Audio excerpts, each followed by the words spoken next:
là il faut que je vous en parle, toux sèche et irritatif, beaucoup plus fréquent. Un patient sur 10.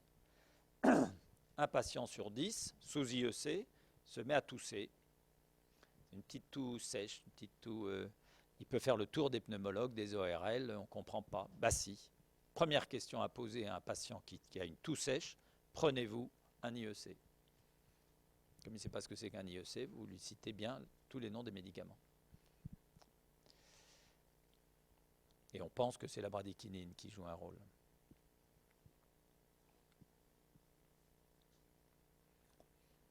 Donc deux effets indésirables des IEC à bien connaître, la toux sèche et les réactions d'hypersensibilité. Deuxième grande classe, les antagonistes des récepteurs de l'angiotensine 2 qu'on appelle les ARTAN.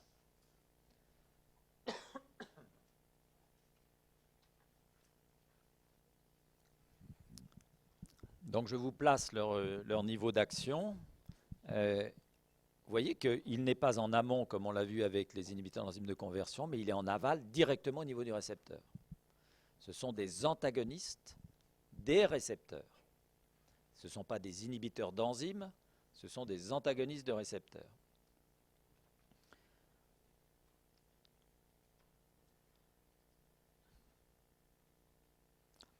Ils pourraient représenter un avantage par rapport aux IEC, et vous verrez que cet avantage n'est pas clairement défini, c'est qu'ils pourraient, ça c'est la première chose, c'est quand même intéressant, ils ne bloquent pas la dégradation de la bradykinin, puisque ce ne sont pas des inhibiteurs de kininase 2. Très bien.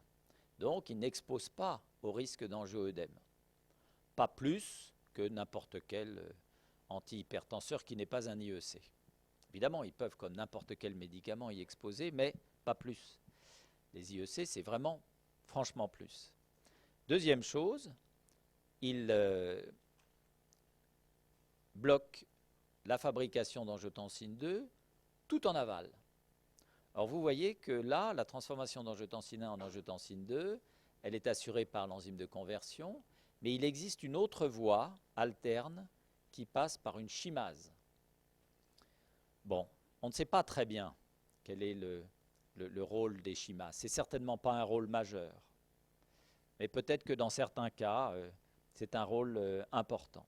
Donc, avantage par rapport aux IEC, 1, on évite de bloquer la dégradation de la bradykinin. 2, on bloque en aval des chimases, et en particulier des chimases cardiaques, qui pourraient représenter une voie de synthèse de l'angiotensine 2 différente de celle médiée par l'enzyme de conversion de l'angiotensine. Donc, deux avantages théoriques qu'on va essayer de retrouver par la suite. Mais sur quels récepteurs agissent-ils? Il y a deux types de récepteurs. Vous avez vu même qu'il y en avait 3, 4, 5, etc. On en trouve au fur et à mesure. Mais les deux qui nous intéressent sont 1, les récepteurs AT1, 2, les récepteurs AT2. Les récepteurs AT1, je vous en ai parlé tout à l'heure. On les trouve partout. Sur la cellule musculaire lisse, sur le rein, le cœur, le cerveau, les surrénales, partout. Les récepteurs AT2, ce sont des récepteurs de développement fœtal. Mais on en retrouve un peu chez l'adulte. Sur le rein, les surrénales, le cœur. Mais quel est leur rôle? A priori, pas de rôle majeur chez l'adulte, sauf en pathologie.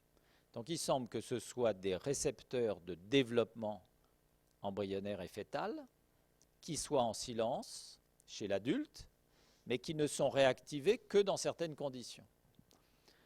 Réexpression ou resensibilisation, s'il existe, une hypertrophie ventriculaire gauche, un infarctus du myocarde, un remodelage artériel. C'est intéressant ça, puisque c'est exactement ce que l'on a vu tout à l'heure, à part l'infarctus du myocarde, pour l'atteinte des organes cibles. Donc peut-être que c'est intéressant de le bloquer aussi.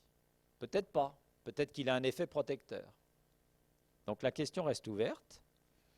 Et il faut bien comprendre le système de contre-régulation.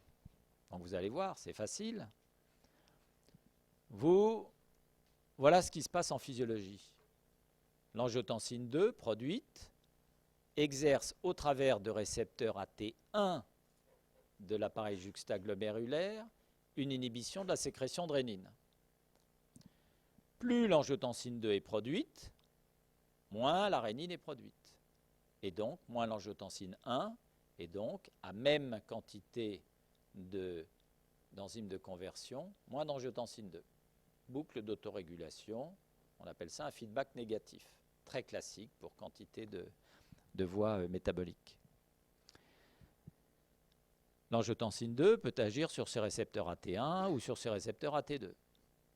Récepteur AT2, on ne sait pas trop quel est le rôle. Maintenant, qu'est-ce qui se passe quand vous donnez un ARA2, un Zartan? Vous bloquez le récepteur AT1. Si vous bloquez le récepteur AT1, vous bloquez aussi le récepteur AT1 de l'appareil juxtaglomérulaire. Si vous bloquez les effets inhibiteurs de l'angiotensine 2 sur la production de rénine, vous augmentez la production de rénine. C'est ça qu'on appelle une levée de feedback négatif. Moins par moins égale plus. Si vous augmentez la production de rénine, vous augmentez la production d'angiotensine 1, vous augmentez la production d'angiotensine 2. C'est pas grave, puisque vous avez bloqué les récepteurs AT1. N'empêche que vous avez une concentration d'angiotensine 2 circulante qui est augmentée. Et qu'est-ce qu'elle va faire? Elle va peut-être activer les récepteurs AT2. Ils ne sont pas bloqués. Et toute la question, c'est est-ce que cette angiotensine 2 qui est en excès, est-ce qu'elle exerce un rôle protecteur au travers de l'activation des récepteurs AT2 ou est-ce qu'elle exerce un rôle délétère? On ne sait pas bien. Donc si on revient à notre petite balance, récepteur AT1, récepteur AT2, c'est bon d'antagoniser les récepteurs AT1. On va bloquer la croissance cellulaire, on va bloquer le stress oxydant, on va bloquer la fibrose, on va favoriser tout le remodelage cardiaque et artériel. C'est excellent pour l'organisme. On protège notre organisme. Bon. Et puis l'autre question, c'est qu'est-ce qu'on fait d'une possible stimulation permanente des récepteurs AT2 par l'angiotensine 2, dont on sait que, a priori, c'est bon. Puisque, a priori, c'est une inhibition de la croissance cellulaire, c'est une promotion de la différenciation, c'est une apoptose.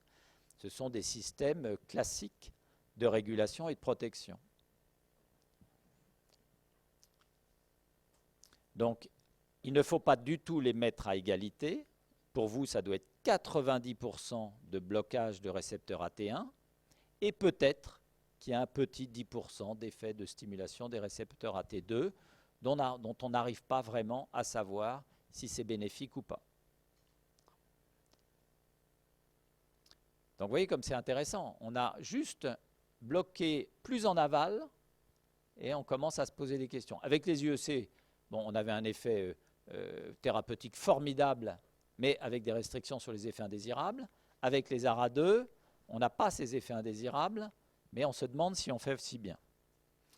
Alors, quelques mots sur les molécules commercialisées. Le chef de file, c'est le losartan. Vous ne voyez pas souvent de formule chimique, là, donc je vous en ramène une. Losartan, candésartan, telmisartan, irbesartan, eprosartan, valsartan. Ils s'appellent tous sartans, c'est pour ça qu'on les appelle les sartans. Presque tous les ARA2 ou sartans ont une forte spécificité pour les récepteurs AT1. Ils sont 10 000 fois plus bloqueurs des AT1 que des AT2. C'est intéressant ça.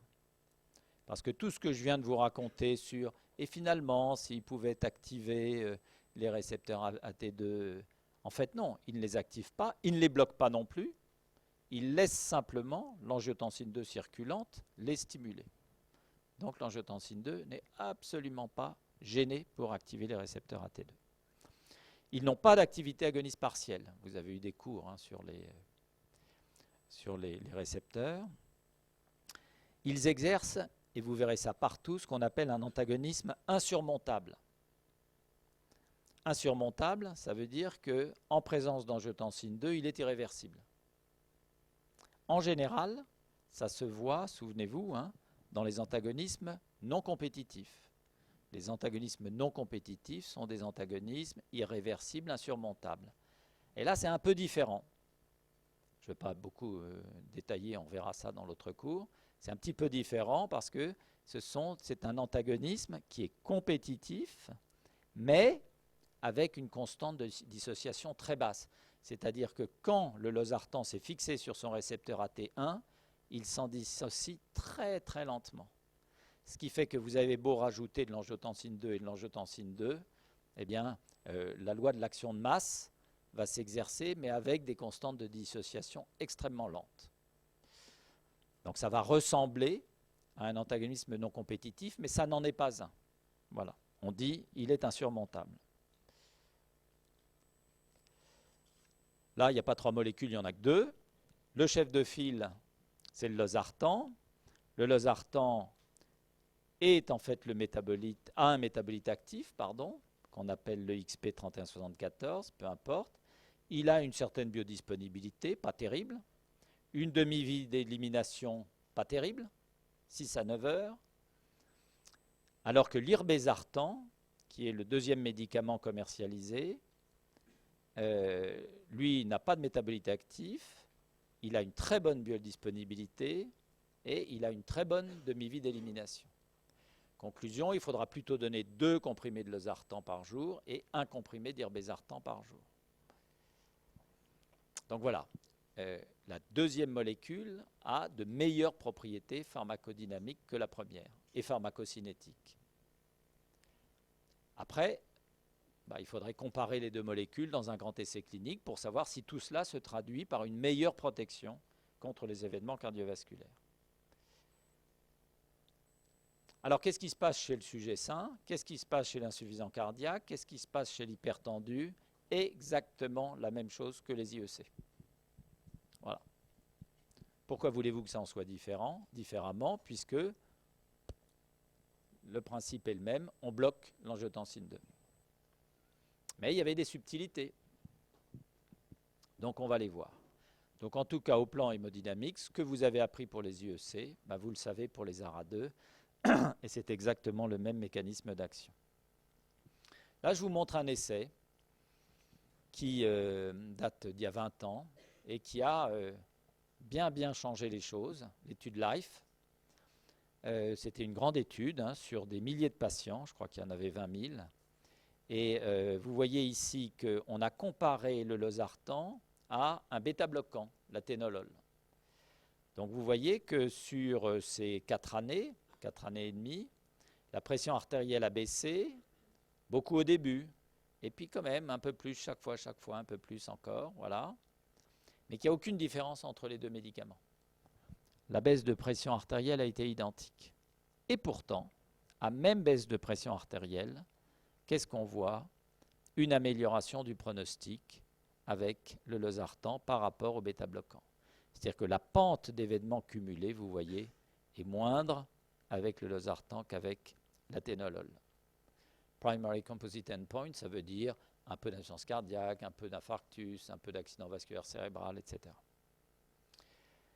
Donc ça veut dire quoi? C'est très important ça. Ça veut dire qu'on a protégé nos patients, non seulement en baissant la pression artérielle, dont on sait que c'est un facteur mécanique simple, vous avez trop de pression, l'artère s'abîme, le cœur s'abîme, mais en plus, probablement, en agissant sur le système rénine-angiotensine, on est allé bloquer des phénomènes délétères, pression indépendants.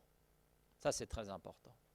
On est allé cibler un mécanisme de complications qui ne dépend pas uniquement de la pression. Donc ça a été une des premières grandes études qui a ouvert la voie à ce qu'on appelle les effets pression indépendants chez l'hypertendu. Conclusion dans les indications, l'hypertension artérielle, les 7 ARA2 commercialisés ont tous une indication dans l'hypertension et seulement certains ont une indication dans l'insuffisance cardiaque.